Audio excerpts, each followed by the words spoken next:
ဒီနေ့ကတော့ UK နိုင်ငံမှာနာမည်ကြီးတဲ့ Oxford မြို့ကိုတွားလည်မှာဖြစ်ပါတယ်။ခုရောက်နေတာကတော့ Oxford မြို့လယ်ခေါင်မှာရှိတဲ့ Westgate Shopping Mall ရဲ့ rooftop မှာဖြစ်ပါတယ်။ rooftop ကနေပြီးတော့မြို့ထဲကိုလှမ်းရိုက်ထားတဲ့မြင်ကွင်းဖြစ်ပါတယ်။ဒါကတော့ rooftop ပေါ်မှာရှိတဲ့စားသောက်ဆိုင်တွေပါ။ခုကတော့ shopping mall တွေကိုရှောက်ပြီးတော့ကြည့်လိုက်ပါအောင်မယ်။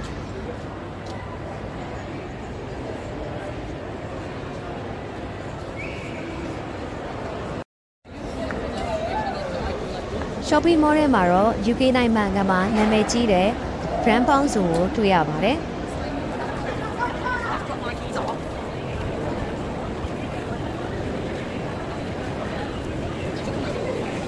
တွားလည်တဲ့နေ့ကစနေနေ့လည်းဖြစ်တဲ့ Valentine နေ့လည်းဖြစ်တဲ့အတွက်ကြောင့်ရန်ကုန်မှာလူတွေစီကားပါတယ်။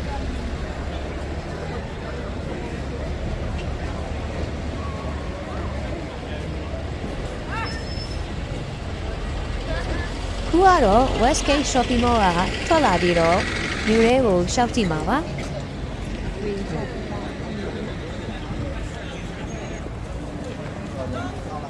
Cheers. Extra transport link at the top.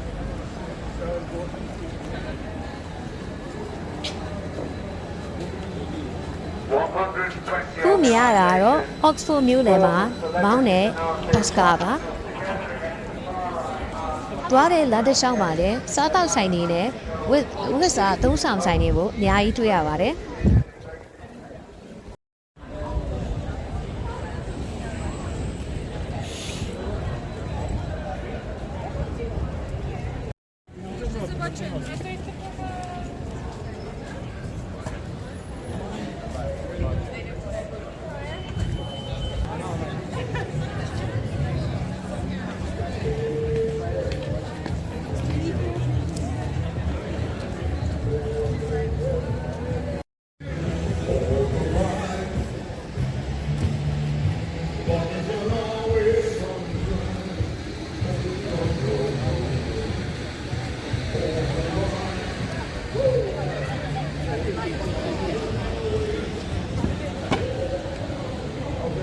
ခုဘယ်ဘက်မှာမြင်ရတာကတော့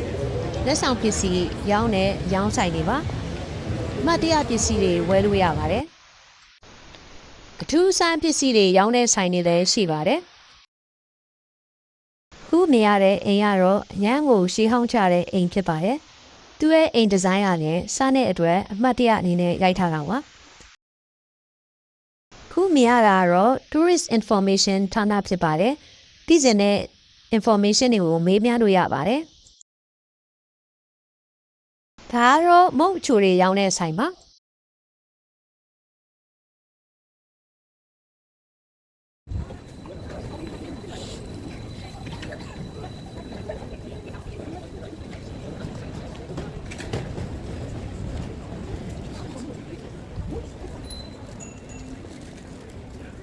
ခုကတော့ Oxford University ရဲ့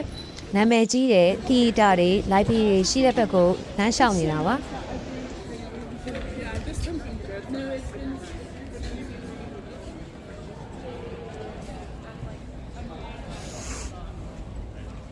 လမ်းတစ်လျှောက်လုံးမှာလည်း coffee ဆိုင်တွေအမှတ်တရပစ္စည်းရောင်းတဲ့ဆိုင်တွေအများကြီးရှိပါတယ်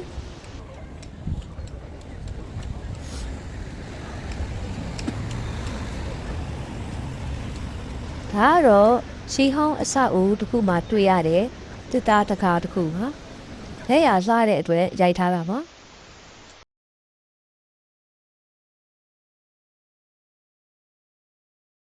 ခုရှိတဲ့မှာမြင်ရတဲ့ဝိုင်းပုံအဆောက်အဦကတော့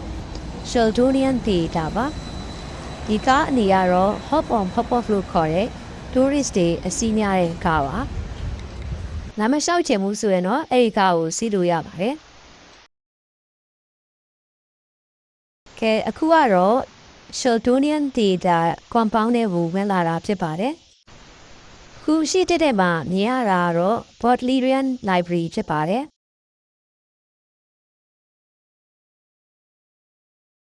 ဒီဘက်မှာမြင်ရတာကတော့ Clarendon Building လို့ခေါ်တဲ့သမိုင်းဝင်အဆောက်အဦတစ်ခုဖြစ်ပါတယ် လက်ရာတွေကတော့အရန်ကိုလှပါတယ်။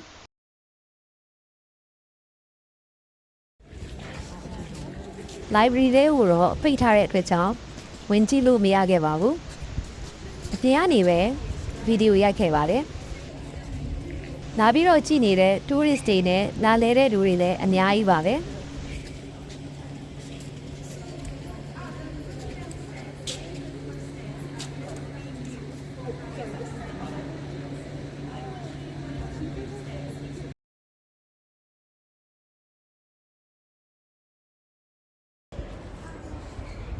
ခုမြင်ရတာကတော့ Sheldonian Theatre အဝိုင်းကိုတစ်ပတ်ပတ်ပြီးတော့ရိုက်ထားတာပါ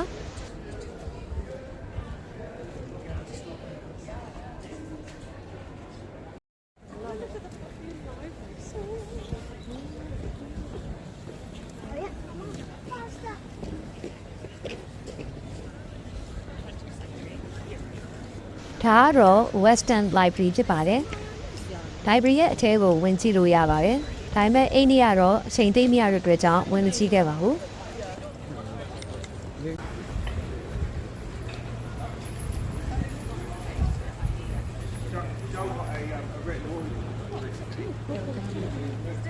The libraries can't really go in. You've got to be a member. ခုမြင်ရတာကတော့ Hertford Bridge လို့ခေါ်တဲ့နာမည်ကြီးတံတားပါအဆောက်အဦနှစ်ခုကိုဆက်သွယ်ရတဲ့ပေးထားတဲ့ရှေးဟောင်းတံတားတစ်ခုဖြစ်ပါတယ်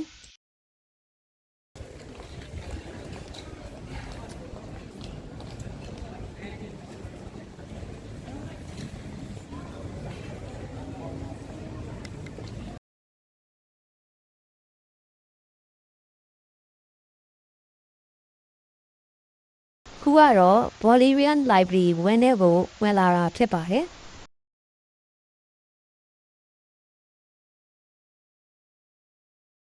ဒါကတော့ library ဝင်ဝမှာရှိတဲ့တသားတကားတွေပါတသားတကားကတော့အရန်ကိုကြီးပြီးတော့ရှေးဟောင်းလက်ရပါ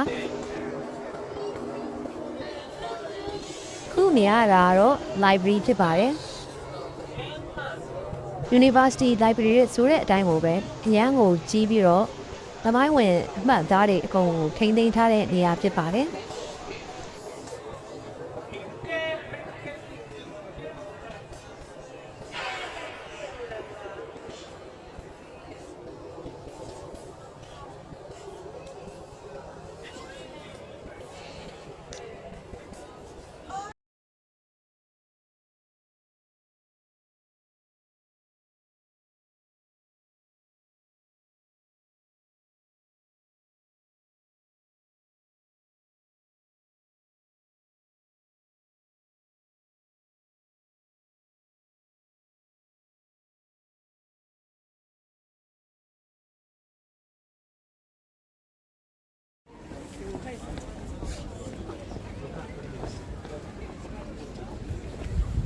ခုကတော့ library ဝင်းထဲကထွက်လာပြီးတော့ Radcliffe Camera လို့ခေါ်တဲ့တခြား library တစ်ခုဘက်ကိုရှောက်လာတာပါဒီ library ကလည်းဝိုင်းပုံစောက်ထားပြီးတော့နာမည်ကြီးပါတယ်အခုရှိတဲ့မှာမြင်ရတာကတော့ St. Mary University Church ဖြစ်ပါတယ်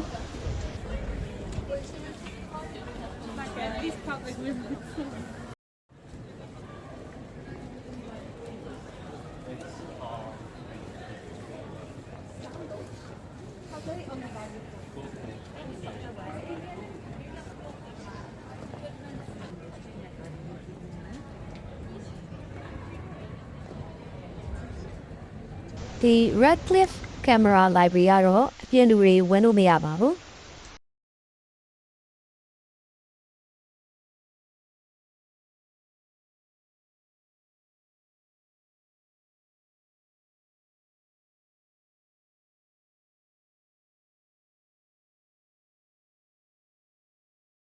St. Mary Virgin Church ကတော့အထဲကိုဝင်ကြည့်လို့ရပါတယ်အပေါ်တာဝါထီတက်ချင်တော့ပတ်စံပေးရပါတယ်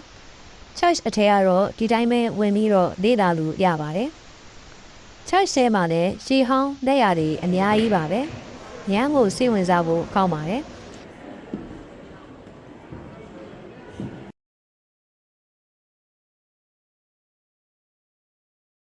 Church ကဒီနေရာမှာရှိတာနှစ်ပေါင်း1000ကျော်နေပါပြီ။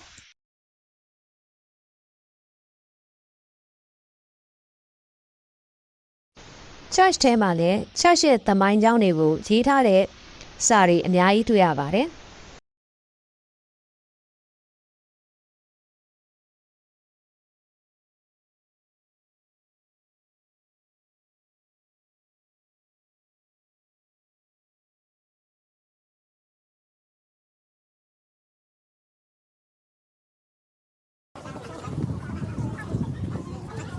ခုကတော့ Church ကထွက်လာပြီးတော့မြို့ထဲကိုပြန်ပြီးတော့လမ်းလျှောက်လာတာပါ။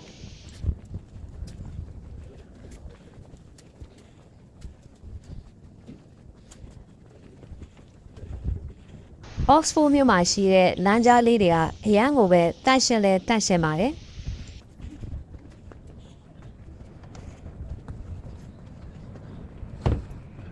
နှစ်ပေါင်းများစွာကတည်းကရှိခဲ့တဲ့မြို့ဖြစ်တဲ့အတွက်ကြောင့်ရှေးဟောင်းအဆောက်အုံတွေကတော့နေရာတိုင်းပါပဲ။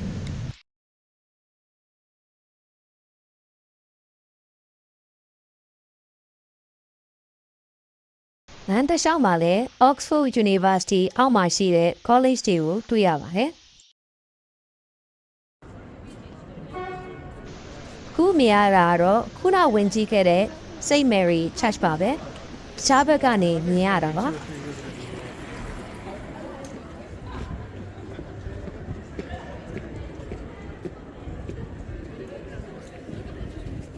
ဒါကတော့ Oxford မြို့ရဲ့ High Street လမ်းမကြီးပါပဲ။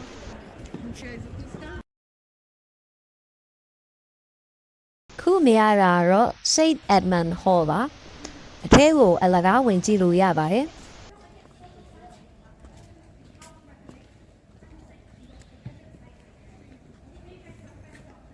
ဒါကတော့ St. Edmund Hall ဝင်းထဲကိုဝင်ပြီးတော့အမှတ်တရရိုက်ထားတာပါ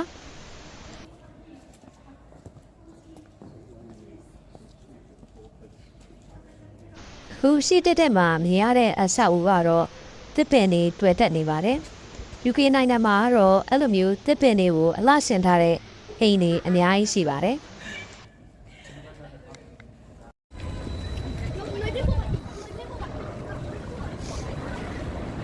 ခုကတော့ hall ထဲကနေပြန်ထွက်လာပြီးတော့မြို့ထဲဘက်ကိုရှောက်လာပါပြီ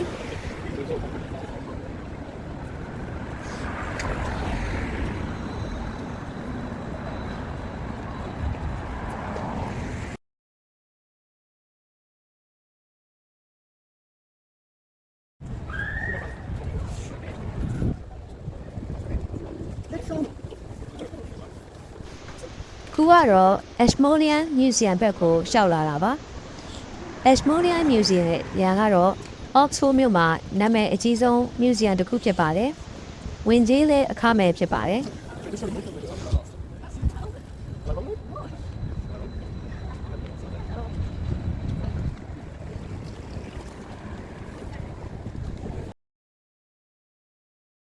Ashmolean Museum နဲ့ကိုပြတဲ့ဗီဒီယိုကတော့တက်တင်ပါအောင်မယ်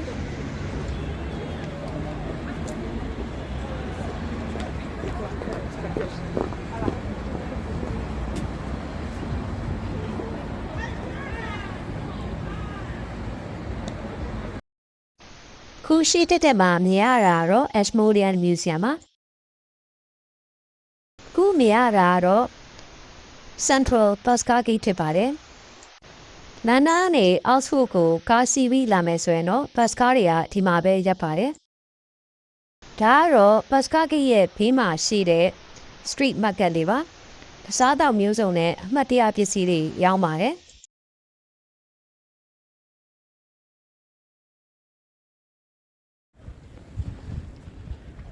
အခုကတော့ Oxford မြို့ရဲ့နာမည်ကြီးတဲ့ Jericho ဆိုတဲ့ရပ်ကွက်ထဲကိုလမ်းလျှောက်လာတာပါJericho ရက်ကွက်ကတော့ချမ်းသာတဲ့ရက်ကွက်ဖြစ်ပြီးတော့အရန်လဲလှပါတယ်ဈေးလဲကြီးပါတယ်